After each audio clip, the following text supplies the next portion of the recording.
welcome to All Things Possible. We're excited to be sharing with you a new episode this week. We are here in Idaho Falls, and we're sitting right here in this wonderful little area.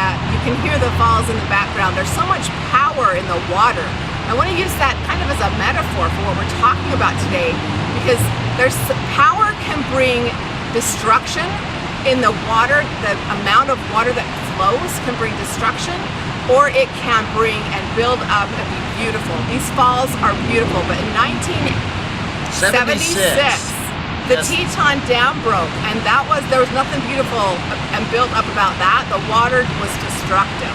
So this whole area that we're in right here was underwater. In fact, it flooded up into the downtown area around us here at Idaho Falls because of the use of the water and the way that it came through. And that's our lesson for today, is your words can be beautiful, they can nurture, they can add to, or they can be absolutely destructive. Right, so the power of your words, are they going to be building up or tearing down? We love to be able to share messages with you, and this is one that I have a quote. I'm going to read it for you today, but I have a quote that is, the words you speak have the potential to build up or tear down. Choose your words carefully, as your words can create or destroy. And that is such a powerful thing. We constantly have opportunities in our life to share our words and create or destroy by them. And it's the words we say to ourselves as much as the words we say to others. In fact, I think the words that we say to ourselves have a lot of power to destroy or build up as much as anyone else. In fact, we are in Idaho, and yesterday we both spoke at a conference. And it was a down day to me. For me, I was fighting quite a cold, and also I was in a lot of pain.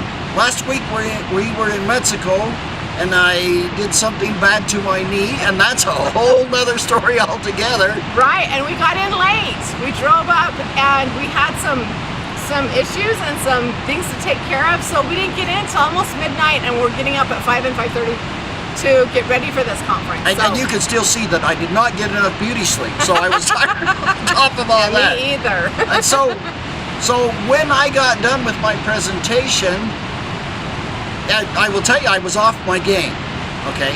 And when I got done with my presentation, it would have been real easy. In fact, the little monkeys that live in my head started to say, "Man, that was terrible, you!" And I shut them right down.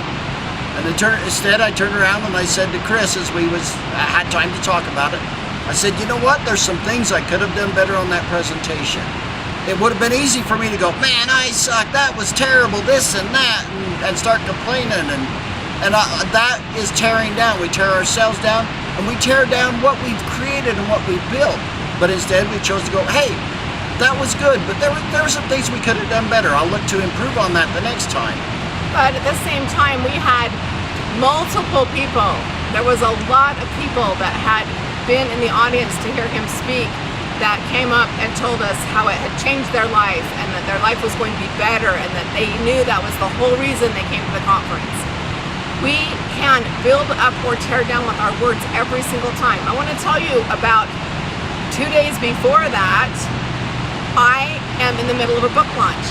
It's my second book, and it's been in pre-launch, and the very first day that those books started to arrive in homes, I was going through a really tough situation, and I was a little bit down. I'd had some words that tore me down, and somebody else's words brought you down. And I was really having this thought of like, wow, do I really go through with this book launch? Do I really push my life out there in this book? And the next morning I got up, and at 10 minutes to midnight, one of the people that had received my book had messaged me on Messenger, and she said, "I am a third of the way through Brendan Bouchard's book. I'm a third of the way through Stephen Covey's book. And the day I ordered your book, I also ordered Tony Robbins and Jack Canfield's book." And after looking through the books, she chose to read my book. Now, in that what she was telling me, in that she put me in a category with these other 4 tremendous authors and these icons for our community for leadership and personal development.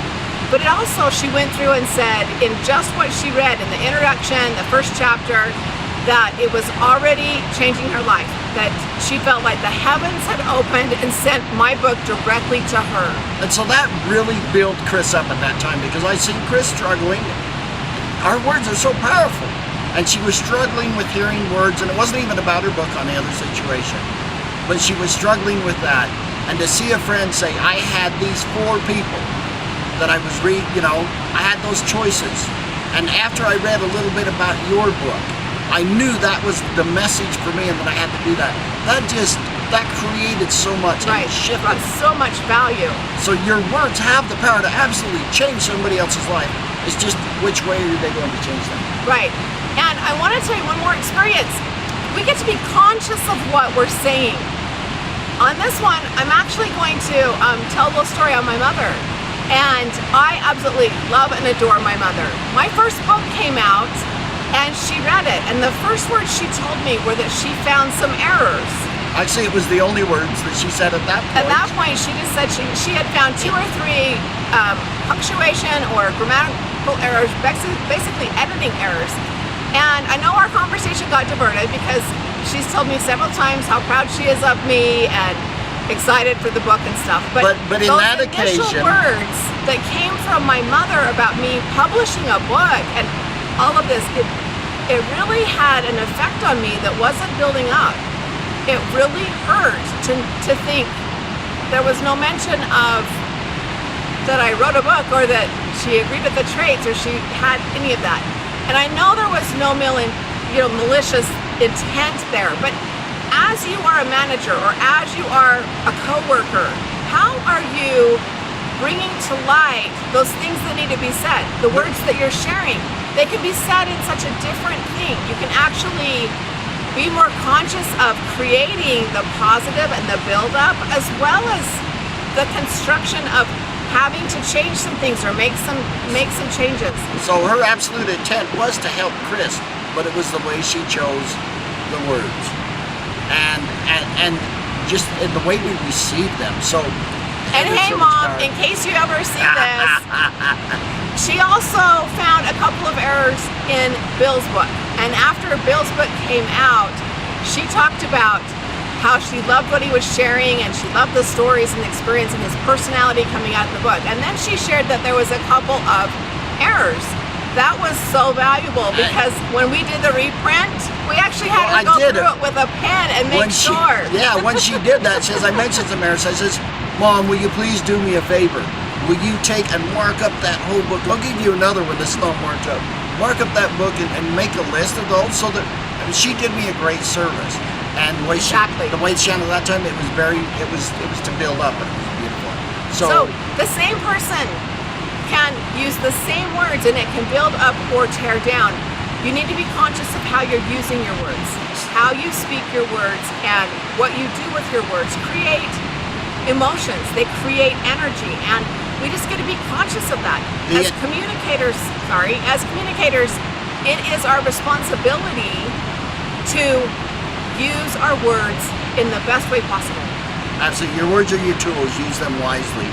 And your intention can always be your intention can be the best of intentions. But if you don't choose your words wisely, they can absolutely tear down. Can I share with them what I say to you in the morning? You do not say this to me in the morning, but it's been said. It's been said. So when I really think my wife is striking, like right now, like all the time, yeah. I do. If you hear the end of this, you might wonder if he's been digging a hole. I could say, oh honey, when I look into your eyes, all time stands still. And how do you feel?